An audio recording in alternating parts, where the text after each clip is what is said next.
শিশু বিশেষজ্ঞ ডক্টর দেবাঙ্গনা চ্যাটার্জি। আমরা দেখতে পাচ্ছি এই গরমে বহু বাচ্চাই অসুস্থ হয়ে পড়ছে। তাহলে এই গরমে আমরা কিভাবে আমাদের বাচ্চাদের খেয়াল রাখতে পারি?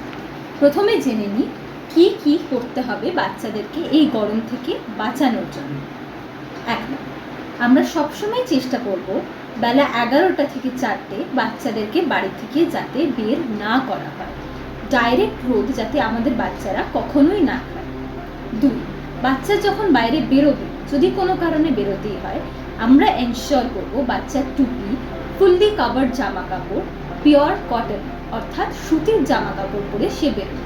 চেষ্টা করবেন যাতে কোনো সিনথেটিক বা আর্টিফিশিয়াল কাপড় সে না পরে। 3 বাচ্চা যখন বাইরে বেরোবে, চেষ্টা করবেন বাচ্চাকে সাথে একটা ওআরএস গোলার জল 1 লিটার দিয়ে দিন।